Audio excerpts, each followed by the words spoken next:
Greetings fellow members of the Esoteric Order of Gamers, and welcome to another Dystopian Wars figure showcase, fully painted figures for your delectation and amusement.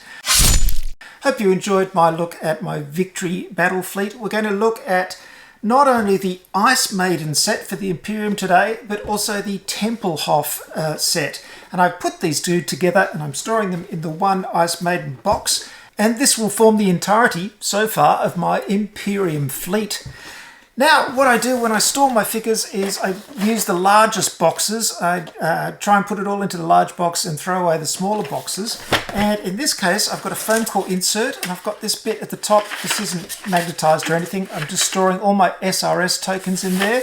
You can see these are all SRS token bases. And then I've got my painted SRS tokens just sitting on the top. That goes into that tray. And then the bottom tray is like so, and as you can see, apart from a few little loose bits, this is all magnetized. There's a sheet of stainless steel super glued to the bottom, cut to size and super glued to the bottom. And then all of my ships have a rare earth magnet attached to the bottom using a bit of putty and super glue. And that keeps it all nice and neat and stored in these boxes. So this is my Imperium fleet. Let's check it out. I've already shown you how to paint the Ice Maiden, which is the major, amazing carrier from this beautiful set, the Ice Maiden set. But let's look at all the options for the other ships as well. Well, here they all are, my beautiful little pretties. Don't they look gorgeous? I'm so proud of this fleet. This is the most attractive fleet I think I've got so far for Dystopian Wars. I'm dying to get her on the table. I still haven't had a chance to play with it, but it looks amazing. Just before we get started and looking at all these ships, I'll point out that the grey colour I used, I changed a bit from my Ice Maiden. So when I did a video on painting this gorgeous iceberg ship, the Ice Maiden, I used a mixture of 3 different greys to give it a sort of bluey grey colour. Now, when I went on to paint the rest of my fleets, I decided to go a little bit more blue, just to sort of make them a bit more distinctive from my other fleets. So there's probably, it's a whole mix of colours really, probably a bit more rust grey in there, and just to give it a bluer effect. So when I did all those ships and I went back and compared them to my Ice Maiden was looking a bit grey in comparison. So I just very easily just retouched bits of the grey. I didn't have to do the whole thing. I had a base coat of grey, but just added that blue tone, and now the whole fleet fits together nicely.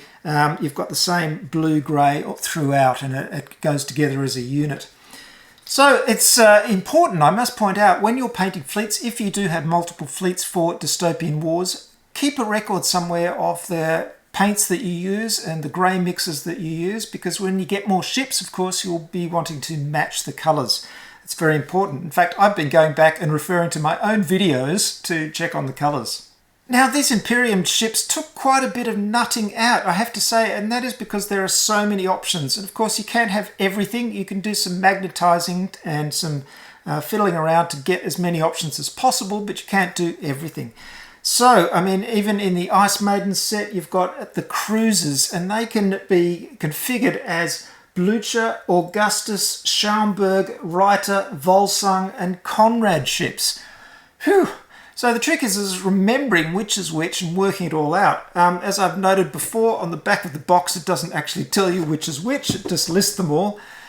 So I actually do up a little document for myself, and I take screenshots of the different ships as they're presented online and give them their names, and then I can compare them and work out which ones I want.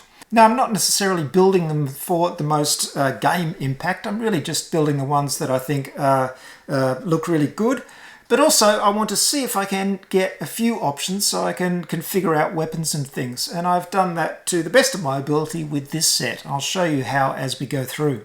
Let's get started, of course, with the beautiful Ice Maiden. And it's just a stunning centerpiece for any Dystopian Wars game. As you can imagine, it's gorgeous. Now, the thing about this one is that it has 3 different weapon configurations for the front here. So what I've done is just made these so they come out. They just sit there quite firmly, actually. They just fit in. So that's one configuration. And you have these little pieces. And these are actually magnetized as well. You wouldn't need to put different turrets on here, but I've just magnetized all my turrets by habit anyway.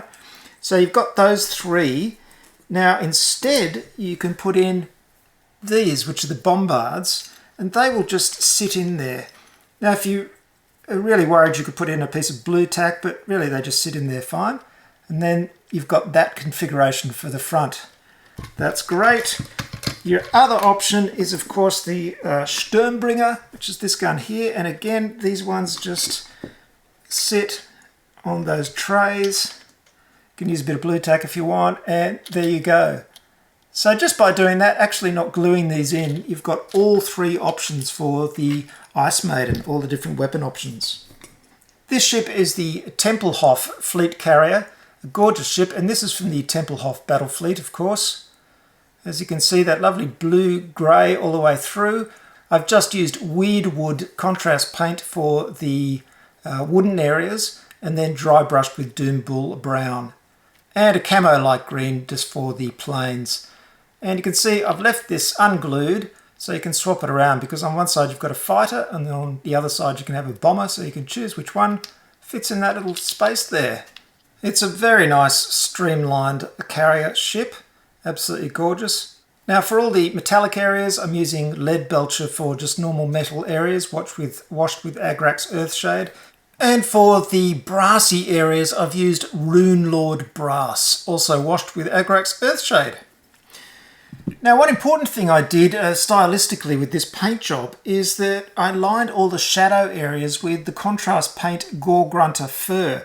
And that gave a sort of a little line of rust in all the little recesses, and it gives it a really distinctive look. Works really well. You can see it on some of these close-up shots, but it's just a matter of going through with a fine brush and just running a bit of contrast paint in all the little recesses and lines of the grey areas. Okay, now we start getting into the cruisers where things get a little bit more complicated. And you can see this is my document where I've listed the different configurations and the weapons and everything, and this just allows me to work out what is what. So you have to be very careful you get the right command centers and things like that on the models. Just make sure you look carefully at the building instructions. So this one here is the Blucher cruiser, and this one has got 2 heavy volt gun batteries on it, and they are in that configuration the same way they're put together to put in the front of the Ice Maiden, as you can see. So if I make this base piece with that particular command tower, this can just pop into the front to make the Blucher cruiser. So next, if I take out those gun batteries, I can turn this into an Augustus bombardment cruiser by adding these double guns like so. There it is, Augustus. Now of course, obviously I can't field the Augustus plus the Ice Maiden with these particular guns. There are certain limits on which Ice Maiden goes with which ships, etc. But that way I haven't restricted myself to either the Blucher or the Augustus. I can use either one of those weapon configurations, and I can use these weapons for the Ice Maiden if I want that Ice Maiden configuration. Now you do get extra of these heavy volt gun batteries, so I can leave 3 in the Ice Maiden and still have them for the ships to make the Blucher cruisers. So the other option for this cruiser with this particular command tower is the Schaumburg, and that has 2 trains on it. It's kind of a logistical carrying thing. I didn't have enough pieces to make that, so that is one configuration that I'm not making in this set. 2 ships that are made up permanently are the Conrad carriers, and you can see the command tower inside is moved up to the front. Underneath there's actually more planes, though you can't see them because this ramp goes on the top like so, and with a fighter on the back. So they're made up permanently to Conrad class carrier ships. For this cruiser, this is the Volsung cruiser, and you can see it's got a flak battery on the top of the command tower, and the Sturmbringer gun can come out and of course go into the Ice Maiden set. So that allows that to be flexible. I can use these guns either for the Ice Maiden, or I can pop them in there to make the Volsung.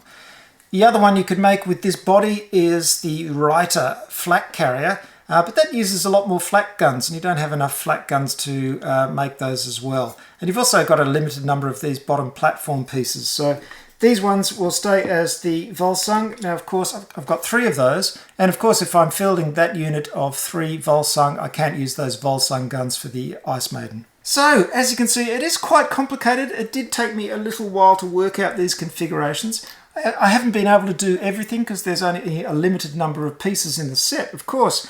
And you may wish to just build it and glue it and have a permanent setup for each of your configurations. The only reason I went to this amount of trouble is because it gave me the flexibility to have all 3 weapon configurations on the Ice Maiden and some flexibility on how I fielded the cruisers. Though some of them, like the Reiter Flak Carrier and the Schaumburg Logistics Cruiser, I can't make up in this way. Remember, this is an Ice Maiden set plus the Tempelhof set. So let's get on to some of the smaller ships. First, we've got the destroyers, and these are either Sigimaya class or Toten class. So the Sigimaya class has the Volt gun, which is just the normal barrel, the straight normal barrel. And the Toten class has the Sturmklau, which is this particular barrel, which is a little bit more interesting. It has energy sort of stuff going on in the back. So you've got 4 of these ships in the Tempelhof set and 6 in the Ice Maiden set for a total of 10. So I've made them up as a unit of 6 Sigimaya class and a unit of 4 Toten class. And then finally in the Ice Maiden set there are 6 of these Arminius class frigates. Lovely little ships. So that's my Imperium army, and as I said, really looking forward to getting this on the tabletop and wreaking havoc with it. It's a beautiful looking fleet, and you can still get quite a bit of variety. Though of course, if you want to buy extra sets, you can get any number of configurations. They're very cleverly designed to be able to be rejigged in all those different configurations. As I said, with the cruiser, there's 6 different variants. So you really want to have a look at the latest Orbat and unit cards, which you can download from dystopianwars.com, work out which weapons you prefer, or of course, with one of these gun barrels, you can just call it either one of the weapons. It depends how picky you and your opponent are on how exactly the ship looks and what it can do. I always like to do a bit of magnetizing. Certainly when it comes to turrets, I always magnetize them, and with these other guns, they can just sort of sit in place quite comfortably, if necessary with a little bit of blue tack during the game. I hope you've enjoyed this look at my Imperium set. I've almost finished off the Union set, and I'll be showing that next. So I've got lots more to show you for Dystopian Wars. It's a fantastic game, and as you can see, the models are just gorgeous. A really beautiful looking naval game. And the theme is fantastic as well, that sort of steampunk Victoriana feel. Really lovely. Of course, head on over to the Esoteric Order of Gamers. That's my gaming website at orderofgamers.com, where you'll find 400 rule summaries and reference sheets. There is, of course, one for Dystopian Wars, which will make playing and learning the game a lot easier. Don't forget to subscribe to this channel, hit the all notifications bell. Check me out on social media and Patreon. Thank you very much for watching. I will see you next time. This is Peter, Universal Head, signing off. Good gaming. Bye for now.